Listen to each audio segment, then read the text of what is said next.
Donc là, je viens de me connecter en tant qu'administrateur ou responsable d'entité. L'utilisateur standard voit les icônes, mes saisies, cartes, mon profil, ainsi que les observations et dommages. Quand vous avez un statut de responsable d'entité, vous avez en plus ces boutons d'administration qui vous permettent de gérer vos utilisateurs, les données qui ont été remontées par les membres de votre entité et les alertes que nous verrons tout à l'heure. Donc le but de cette vidéo est de faire le tour de ces quelques boutons. Si je vais sur données, donc les données c'est les observations ou les dommages. Si je prends observation, je tombe donc à chaque fois sur une page de filtres multicritères. Donc les critères, ce sont des listes déroulantes. Vous pouvez en choisir plusieurs et ils vont permettre de filtrer le résultat des observations remontées dans cette liste en fonction du filtre que vous appliquez. Ici, par exemple, si je ne veux voir que les oiseaux, je fais donc filtrer. Il faut venir cliquer sur filtrer pour que le filtre soit bien appliqué. Donc, j'ai mon résultat avec uniquement oiseaux. Vous pouvez multiplier les autres, utiliser les autres critères. Il y a un critère qui est un peu plus spécial, c'est le filtre par date.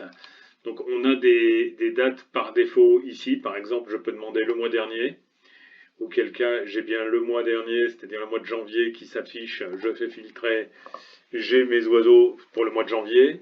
Et on peut aussi mettre des dates spécifiques en cliquant une seule fois sur la plage de date. C'est-à-dire, je veux voir ce qui a été vu du 13 janvier au 22 janvier, je clique une fois sur 13, puis je clique sur 22.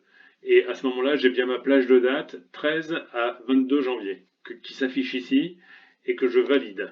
Donc, je rajoute à mon critère oiseau le critère des dates entre le 13 et le 22 janvier. Je fais filtrer et j'obtiens la liste correspondante. La carte va vous permettre de voir les positions de vos observations sur une carte. Export va vous permettre d'exporter les données vers soit en mode texte, soit en mode cartographique. Donc en mode texte, ça sera un fichier CSV compatible donc avec les tableurs, Excel, OpenCalc, etc. Il vous suffit de cliquer sur CSV et vous générez un fichier CSV qui reprend l'ensemble des informations qui étaient filtrées. Si vous appuyez sur KML, vous générez un fichier au format KML, donc c'est aussi du format style XML pour les outils cartographiques. Par défaut, généralement Google Earth est associé au fichier KML, donc si vous générez un fichier KML, vous cliquez dessus, généralement Google Earth va s'ouvrir avec les points qui vont apparaître sur la carte, correspondant aux observations. Et le format SHEP est un format plus compliqué qui comprend plusieurs fichiers, notamment des fichiers style dbase. C'est un fichier, c'est un format qui date un peu, qui date des débuts d'Esri, mais qui est encore assez apprécié par les utilisateurs des SIG. Vous allez trouver ces fichiers, ils seront générés généralement dans le répertoire téléchargement de votre PC.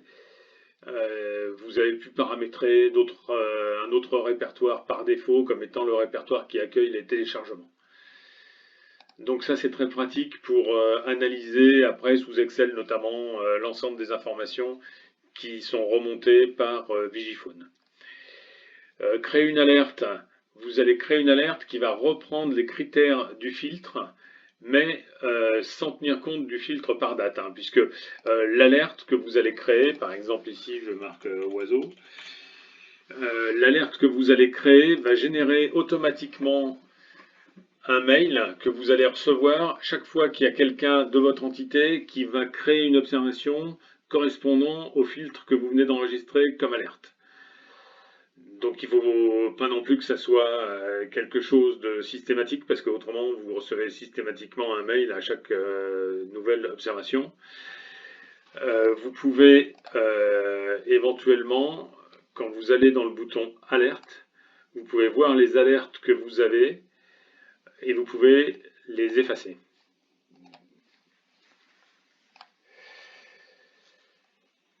Si je reviens sur données, là je reviens sans filtre appliqué. J'ai aussi changé l'état qui peut permettre, puisque vous devez valider les observations, enfin vous pouvez changer le statut des observations en les passant de en attente à valider ou à bloquer. Si vous avez regardé que toutes vos observations en attente sont bonnes à valider, vous pouvez filtrer sur le filtre en mettant un état en attente. Et à ce moment-là, vous pouvez changer l'état de toutes ces observations et les passer à valider. Si vous voulez ajouter un critère, par exemple, qui se base sur plusieurs lettres, vous tapez les 3 premières lettres. Je veux tous mes observateurs qui habitent, qui ont renseigné comme commune d'habitation Annecy et qui dépendent de moi.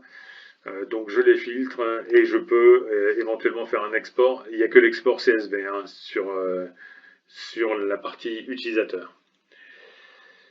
Donc la partie utilisateur, ça vous permet notamment de pouvoir contacter une personne qui vous a laissé une observation.